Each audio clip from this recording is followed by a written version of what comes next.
Star plus के show झनक की कहानी अब उस मोड़ पर पहुंच चुकी है जहां हर पल एक नया रहस्य खुलता जा रहा है।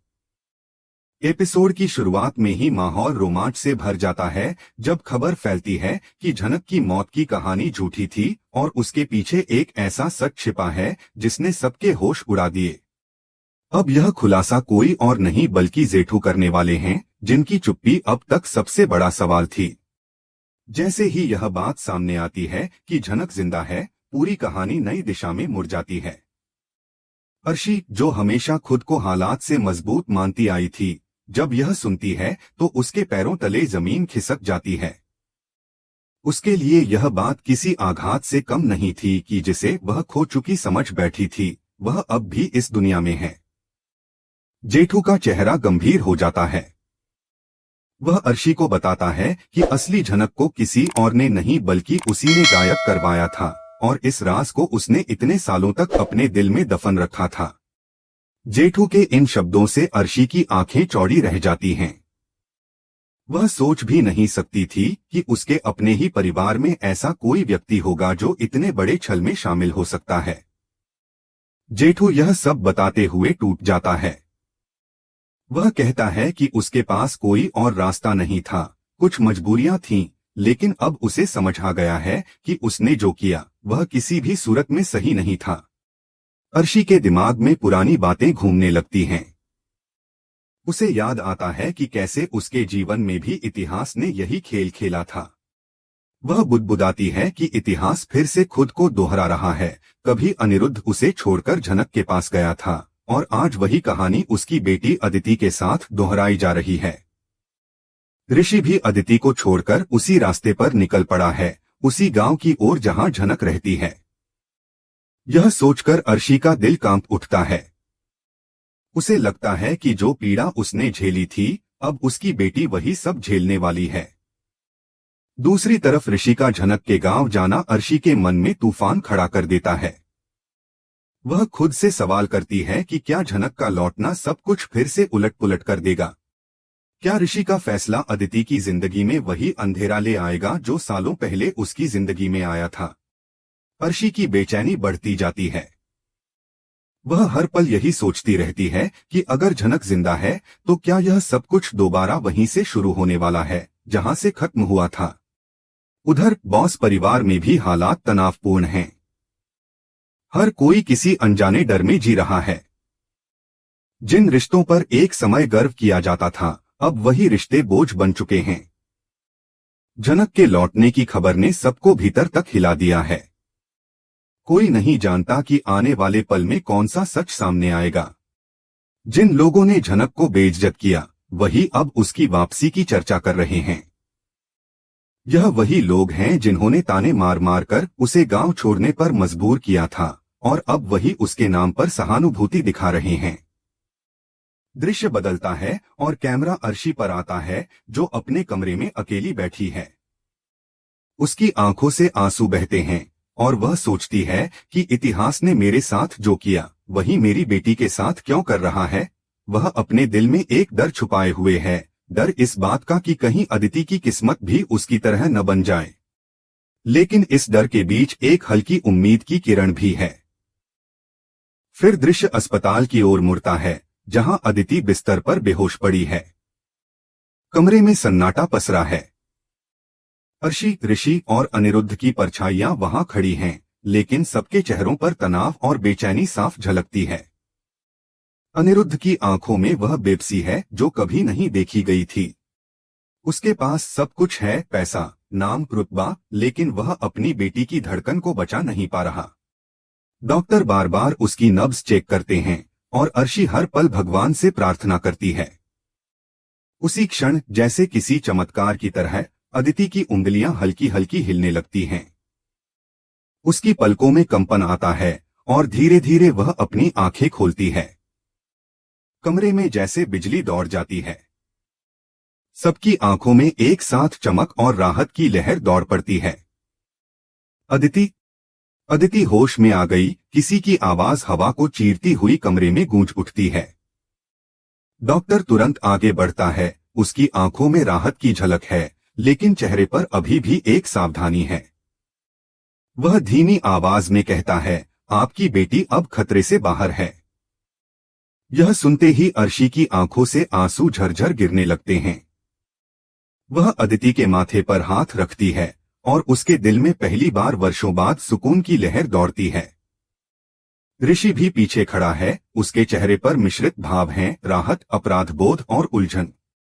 झनक के नाम से उठी आंधी ने सबकी जिंदगी को बुरी तरह हिला दिया है, लेकिन इस एक पल ने जैसे सभी को सांस लेने की एक वजह दे दी है।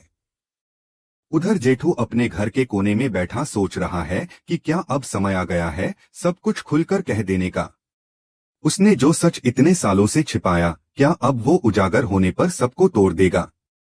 उसकी आंखों में पछतावे की लकीरें गहरी हो जाती हैं।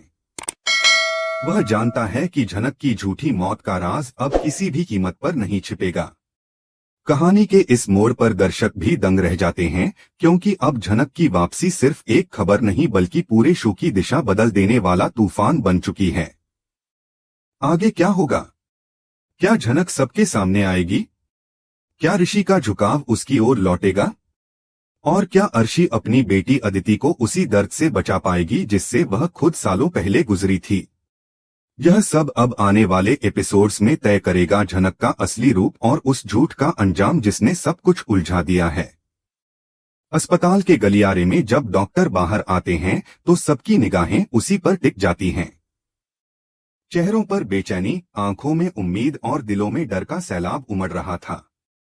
डॉक्टर ने लंबी सांस लेकर कहा, आप सबकी दुआएं काम आई हैं, लेकिन उनकी जान बहुत मुश्किल से बची है। कमरे में मौजूद हर शख्स के चेहरे पर थोड़ी राहत और गहरी चिंता साथ साथ उतर आई।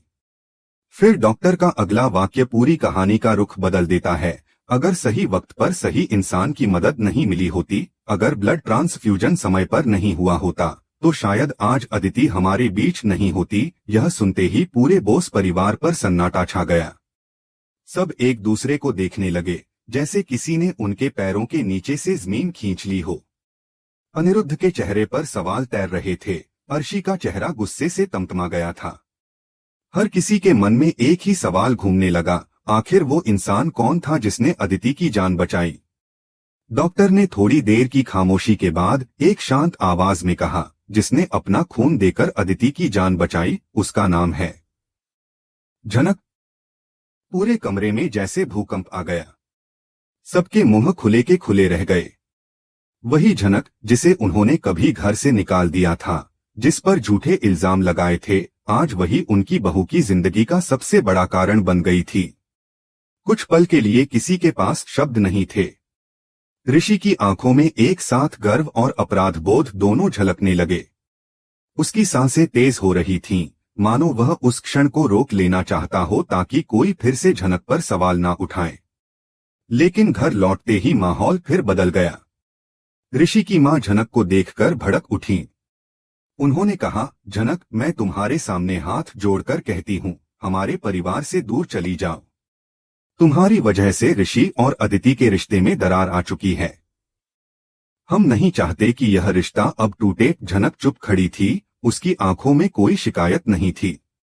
उसने धीमी आवाज में कहा, ताई जी, मैं वादा करती हूँ, ऋषि और अदिति का रिश्ता कभी नहीं टूटेगा। मैं इस घर से चली जाऊंगी, लेकिन उनके बीच कभी नहीं आऊंगी। उसकी आंखों में नमी थी, पर आवाज में दृढ़ता। वह आगे कहती है, अदिति दीदी को कहिएगा कि मैं उनसे बहुत प्यार करती हूँ। मैं चाहती हूँ कि वह खुश रहें, क्योंकि उन्होंने मुझे हमेशा एक परिवार की तरह अपनाया। ऋषि ये सब सुन रहा था। उसका दिल टूट रहा था। वह झनक को जाते हुए नहीं देख सकता था। उसे याद आ रहा था जब झनक ने उसकी जिंदगी में रंग भरे थे, जब उसने हर मुश्किल में उसका साथ दिया था। ऋषि की सांसें रुक सी गईं जब उसने सुना कि अदिति अब रिश्ता तोड़ने का फैसला कर चुकी है। उसके मन में सवाल उठता है, क्या सच में झनक उसकी गलती की सजा भुगते? क्या अदिति उसे माफ कर पाएगी? उधर अदिति के मन में जलन, गुस्सा और असुरक्षा एक साथ पल रही थी। उसने झनक के अस्तित्व को ही अपनी शादी की सबसे बड़ी दुश्मन मान लिया था। हर बार जब ऋषि झनक की बात करता, अदिति का चेहरा लाल हो जाता। उसने कई बार उसे अपमानित किया, लेकिन झनक ने हमेशा चुप रहना चुना। वह समझती थी कि सच्चे रिश्ते शब्दों से नहीं, त्याग से बनते हैं। धीरे धीरे ऋषि का धैर्य टूटने लगा। वह अब अदिति के साथ रहकर खुद को कैद महसूस कर रहा था। एक दिन उसने हिम्मत जुटाकर अदिति से कहा, हम दोनों इस रिश्ते में सिर्फ नाम के साथी रह गए हैं। अब मैं चाहता हूं कि हम दोनों आजाद हो जाएं। उसने डिवोर्स के पेपर उसके सामने रख दिए। अदिति हैरान रह गई।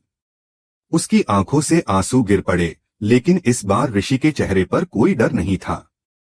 उसने कहा, मैंने झनक को सिर्फ इसलिए नहीं अपनाया क्योंकि वह मेरी जिम्मेदारी है, बल्कि इसलिए क्योंकि उसने मेरे दिल को समझा।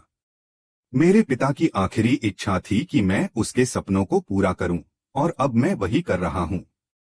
झनक को जब इस बात का पता चला तो उसका दिल दहल गया। वह नहीं चाहती थी कि ऋषि उसके लिए सब कुछ छोड़ दे। उसने कहा, ऋषि, तुम अदिति दीदी से रिश्ता मत तोड़ो।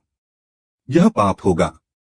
मैं नहीं चाहती कि मेरी वजह से किसी की जिंदगी बर्बाद हो। ऋषि ने उसकी आंखों में देखते हुए कहा, कभी कभी कुछ फैसले समाज के लिए नहीं, आत्मा के लिए लिए जाते हैं।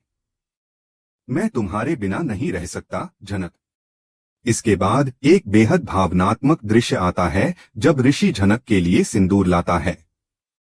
झनक हैरान होकर पूछती है, मेरे लिए इतना सब क्यों? ऋषि मुस्कुराता है और कहता है, यह सिंदूर सिर्फ निशान नहीं, दुआ है तुम्हारी सलामती की। झनक की आंखों में आंसू आ जाते हैं। वह कहती है, मुझे अब किसी दुआ की नहीं, बस तुम्हारी सच्चाई की जरूरत है। घर में इस बात की खबर फैलते ही हलचल मच जाती है। अर्शी और ऋषि की मां आग बबूला हो उठती हैं। अर्शी कहती है, यह लड़की कभी हमारे घर की बहू नहीं बन सकती। ऋषि शांत आवाज में कहता है, वह पहले से है, बस आपने उसे कभी स्वीकार नहीं किया। यह सुनकर सबके चेहरे उतर जाते हैं। अदिति टूट चुकी होती है, पर भीतर से उसे भी एहसास होने लगता है कि जिस झनक से वह नफरत करती रही, वही उसकी जिंदगी बचाने वाली है। रात का समय होता है, हवाओं में भारीपन है। झनक अपने कमरे में बैठी खिड़की के बाहर देख रही होती है। उसके मन में तूफान है, एक तरफ उसका प्यार, दूसरी तरफ उसका वचन। वह धीरे से कहती है, शायद मेरी किस्मत में सिर्फ विदाई ही लिखी है। तभी दरवाजे पर दस्तक होती है। ऋषि खड़ा होता है। वह कहता है, मैं तुम्हें जाने नहीं दूंगा झनक। तुम मेरी जिंदगी की वजह हो। बाहर आसमान में बिजली चमकती है, जैसे किस्मत भी उनके फैसले की गवाह बनना चाहती हो। दोनों के बीच की खामोशी बहुत कुछ कह जाती है। वो इश्क जो समाज की दीवारों से टकरा गया, वो रिश्ता जो खून से नहीं, एहसास से बना था। और इस तरह कहानी उस मोड़ पर पहुंचती है जहां प्यार, त्याग और परिवार की सीमाएं एक दूसरे में घुलने लगती हैं, जहां हर सवाल का जवाब सिर्फ एक शब्द में सिमट जाता है, झनक।